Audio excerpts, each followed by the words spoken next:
All right, hanging out in the Post Studios with two-time Super Bowl champ, three-time Pro Bowler, author, art collector, and of course a curator of vibes, Malcolm Jenkins. What's going on, man? I had to make sure I put that intro on the prompter because I would have needed extra note cards for everything that you do, man. Yeah. How you feeling, man? I'm doing well. Welcome back to New York City. Oh, I appreciate it. I'm here all the time. You know what I mean? I'm back and forth. Okay, because I was going to ask, we had Giants corner Drew Phillips in here the other day, and I'm asking, how's your offseason been? But we hung those cleats up a long time ago. So I guess I'll just start it off with, man, how's life after ball treating you? It is confusing, to say the least. But I think it's been good. I was a guy who was building a lot of businesses and doing things all outside of the field since my second year in the league. I played 13 years. So when I retired, I had plenty kind of on my plate to do. But even with that, it's nothing really prepares you to, spend 13, 14 years or more in an identity and then have that taken from you. And now, you're just trying to start over from how you spend your time, what you think is a win, how do you evaluate yourself, all of those things I've had to kind of relearn, like learning to walk again. Yeah. But outside of that, though, it's opened up so many new doors, that I'm in, whether it be in business, it's in the art space, it's in community, and how to bring those things together. It is a new chapter in life, though. So it's a lot of new experiences, but all positive. I told people when I retired in 2015, I had to learn how to work out again. Like, we're so used to going into the weight room, the workouts right there on the board. Like me, I'm looking at the package for 24-hour fitness versus LA Fitness, and I'm like, do I get the gold? Oh, they've got a spa here, or I can be in the sauna. I'm like, just little things like that, but it looks like you're absolutely killing it, man, and not just looking like it, you actually are. And I'm like, when I'm doing my research on you for getting ready for this interview, I'm like, man, where do I even start? Do we talk about the art collecting? Do we talk about entrepreneurship? Do we talk about, where do you want to start, my friend? Well, I think that's the fun part is sometimes we like to try to understand things in silos, as if there's the art part and then there's the football player. Yeah. My whole thing has been, how do I bring all of that into one thing? As the world has known me through this one lens, but how do I artfully introduce everybody to all of these different spaces that I'm exploring myself? I think that's part of my purpose, is just be a lifelong learner. And in doing that, it's also like dropping the wisdom that I have. And so I found writing to be the best medium to do that. And so that's what I've been spending the majority of my time doing. It started right after I retired. I dropped my memoir, What Winners Won't Tell You. That was me really unpacking my life, my career, for myself, but also for those who had just watched it. And now I see myself doing the same thing through my Substack, writing long-form articles, just being able to think about things, let everybody have their opinions, but really tell stories that impact the work that I do, that talk about the lessons I've learned, whether it be in business, family, and life. And so there's this ecosystem that I'm able to create in which I'm learning, I'm exploring, I'm doing business, but I'm also leaving breadcrumbs and allowing people to take that journey with me. You remind me of Ricky Williams. I was in Miami with him, and I tell people this story all the time. We're in training camp. We're in the ice tub, the full ice bath. Everybody else, we sitting there talking about what rims we're going to get, what jewelry we're probably going to get, or if we're going to leave the hotel and go down to South Beach or something. Rick's over there with a towel over his head, and he's got this, medicine book or something. I'm like, Rick, what are you doing? Like, what are you reading over there? This dude's in med school, and and that kind of opened up my eyes, and I started to kind of slowly gravitate towards him, start talking to him a little bit more, because he was completely different than the other athletes that I was hanging around. You star at New Brunswick, high school. You go star at Piscataway High School, star at Ohio State, first round draft pick. Where did all this come from? Because you never handled or walked just as an athlete. So where did that hashtag more than an athlete vibe, I guess, when was that born, and when did you feel like, this is me living in my real truth? Yeah, I don't know if there's a moment that I arrived there, but I think similar to what you said is I had plenty of examples just like you. I remember being on a plane, on an away game, coming back, late and everybody on the plane is asleep except for me. I can't sleep on planes. And I noticed that Marcus Colston is on his laptop the whole time. He's not watching movies. He's filling out spreadsheets and going through reports. And he's doing this not just week 1, it's week 3, it's week 7. This is his routine. He goes to work here and then goes to work there. And that just kind of opened my mind the same way it did for you. And then I run into guys like Larry Fitzgerald. I run into the Drew Breeses of the world. And I watch and I observe. I take notes and then implement that. And I think once you begin to see that things are possible, you see an example, it's easy to put your own spin on it. We're used to that as athletes.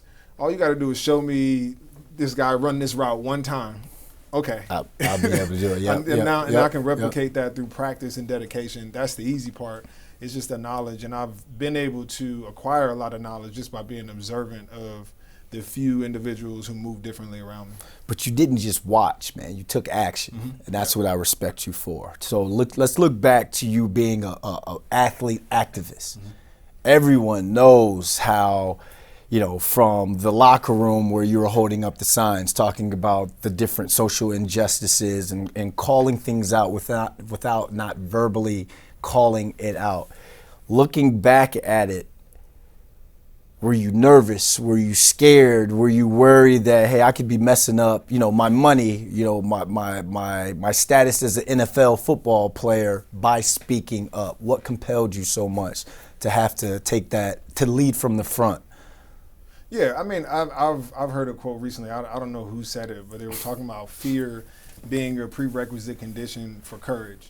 And I think those moments for me, anytime you want to push back against an establishment, you want to speak truth to power, those aren't just cliche words. Like that means that there's likely going to be a reaction to whatever action you just put into place. To me, that was kind of the cost of doing business. So, was I aware that there would be blowback consequences and people wouldn't like the things that I were doing? 100%.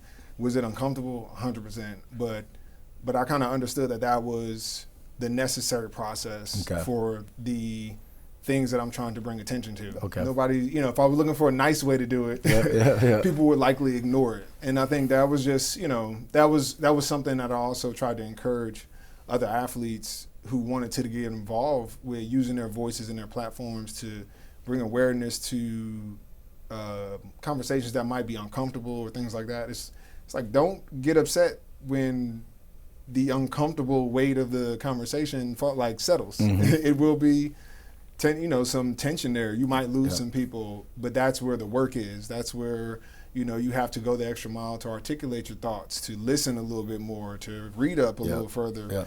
That's the work we all have to do. And I think trying to be an example of that is something, that I'm cognizant of. I tell these new generation of athletes all the time, you have to be comfortable in the uncomfortable, in uncomfortable spaces. That's where you're going to learn, and that's where you're going to grow. And I mean, if you look at anything like caterpillar going through metamorphosis to become a butterfly, it's uncomfortable, but at the end of the day, the end goal, like reaching what you truly are supposed to be, then that right there is a blessing within itself. While you were playing football, I read that you purchased your first Basquiat. Is that, where did that love for art come from? How did it grow? And how much do you want this new generation of athletes to kind of follow that path when it comes to art collection? Yeah, so for me, I grew up around art. My aunt is an artist. So I've always seen art on the walls and had an affinity for it. Before I really understood the language of art and how to collect and things like that, I was just, I had money in my pocket. I wanted some art. I knew who Basquiat was. That was the first thing I purchased. Now, as a little bit more seasoned in my collecting, that's what I want to encourage guys not to do.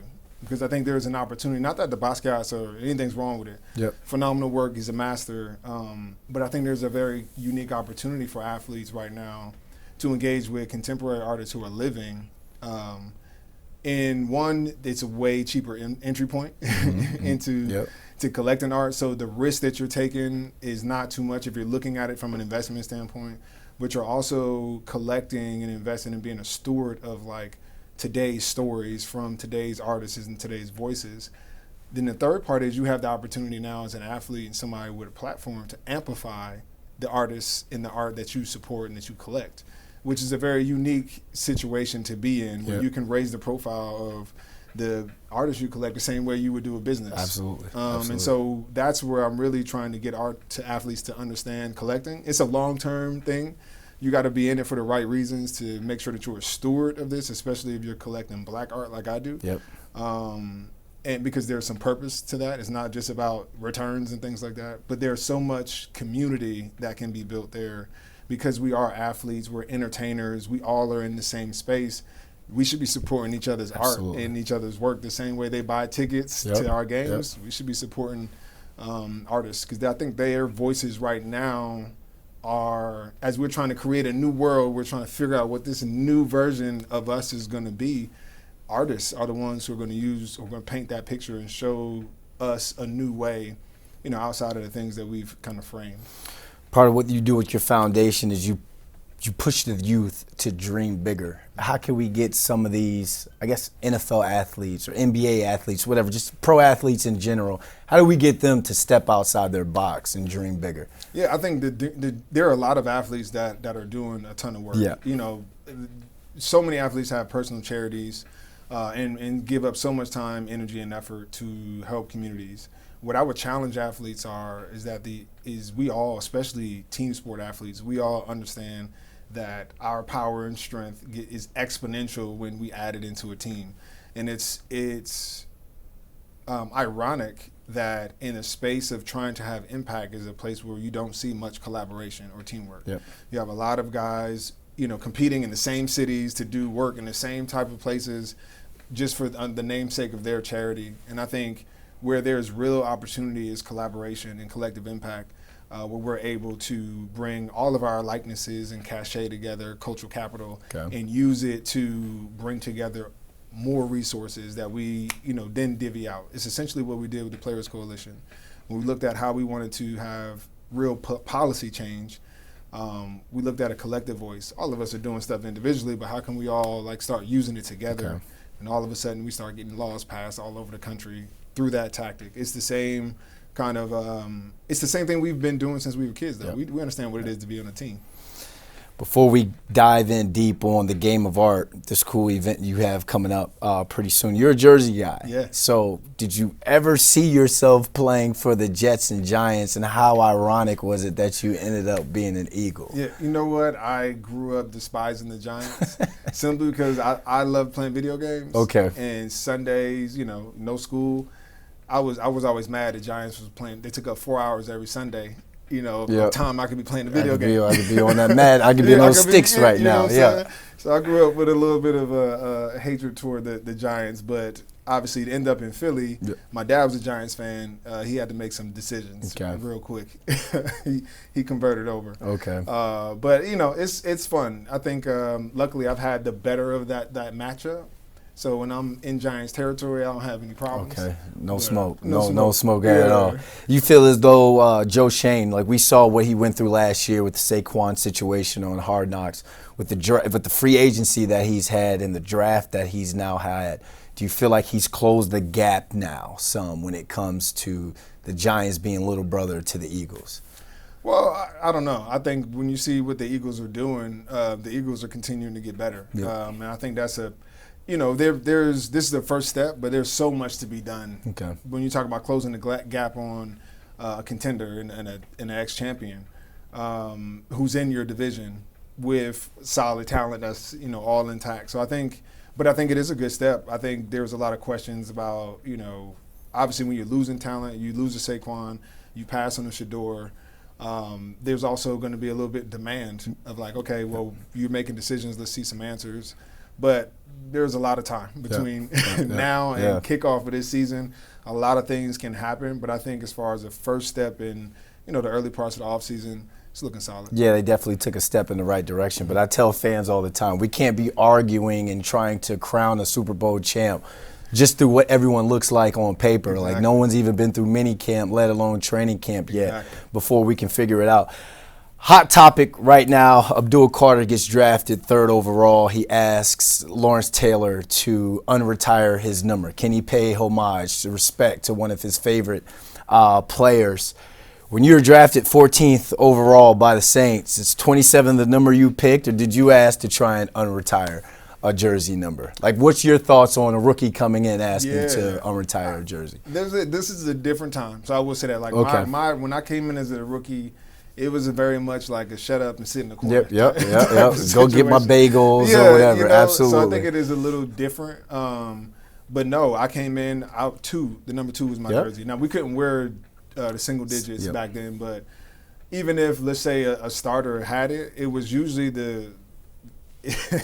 usually you either had to pay some money to get it off them, and then depending on how long they've had that jersey, that could be a pretty penny, or you just change the jersey number. For me, I added a 7 onto it, and 27 was my jersey from on. Then on, I think, you know, when you've got jerseys that are retired, it's larger than what you want to do for that legend. You got to understand their jerseys are retired because all of us wanted to honor and pay homage to that athlete. So I think, you know, but I think it's good hearted. It's always, you know, out of a good place where you want to be like the legend. You've grown up with these people. You want to wear that jersey. But I think also there's something special about having the opportunity to lay a legacy of your own while still respecting, you know, the work that's already been done. The league is different now, as you just said. It's different for rookies now than it was with guys like us when we came in. Looking back now, knowing everything that you've known from the 13 years that you played, Super Bowls that you won, what advice would you give to this new generation or this rookie class, both on the field and off? You know, we always, I feel like we heard it a lot. I heard it a lot coming in, was just like, this is a business, business. And I think more so now than ever, because of the NIL, because of all these things, they're getting more exposed to having to build your team. You got the PR, you got the advisors, you start to have all of, you know, the people that you need to support your career. Very quickly, you need to understand how that all works. Like, understanding how the ecosystem benefits off of you, what people are incentivized with, how people get paid. You start to understand, like, the true relationships of what's happening, because the same way you see athletes get so caught up in, like, you know, we break it down on team and family, 1, 2, 3 family. Yeah. But when we get to the business table, it is all business. And we have a hard time differentiating the two. Yeah. It's the same thing with these teams and your advisors, is that you go so close and so dependent that when it comes time to conflicts of interest, we are the ones who can't figure out how to toe the line. Everybody else understands where that line is at. Yeah. So I think that's really the biggest thing. I think when you understand, you don't have to understand what everybody's doing, but understand how they eat off of you, then you know how to move in a way that protects, you know, what you work so hard to gain. Now let's talk about your event, man. It's going to be a vibe. I just know it. You've got an auction coming up with Phillips called The Game of Art. Kind of talked about that collaboration, how it came about, and what does it mean to you to put together such a really cool event? Yeah, I think it's, you know, I came to Phillips with a really crazy idea. The Malcolm Jenkins Foundation is celebrating 15 years of service, which is, you know, obviously officially longer than I've played in NFL, which is really, you know, cool. My mom is the president. And so we were like, how do we do something a little bit different this year? And we've been expanding arts into our programs. And I thought it would be really cool to get some of my favorite artists, some of the most celebrated contemporary voices out there, if they would donate works, which they have. So we have artists like Tavares Strand, Yo-Yo Lander, Dominic Chambers, and more who've donated works that will benefit the foundation 100%. And Phillips gave us the platform to do it, to include it in their day sale that they do in May. And so that'll be May 14th, our lot, during the evening sale.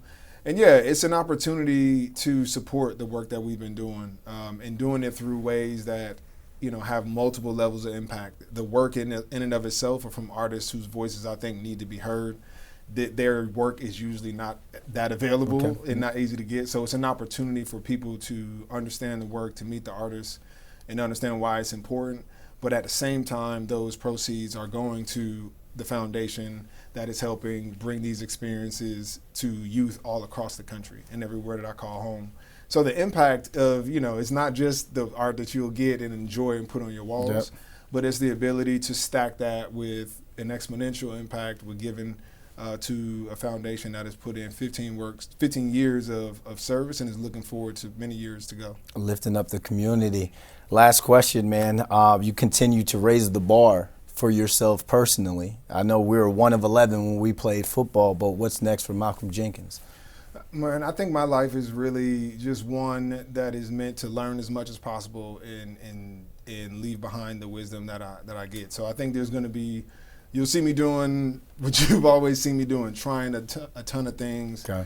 Living in the most expansive version of myself that I can. I think the medium that I'm at least working through right now is writing. And so what I've been encouraging people to do is take that journey with me. I've been telling stories and connecting the dots of all the things that I'm doing through my Substack. Okay. So people can go check that out at malcolmjenkins27.substack.com. And yeah, it's everything from the foundation to art to business, sports, and how it all kind of connects in my mind.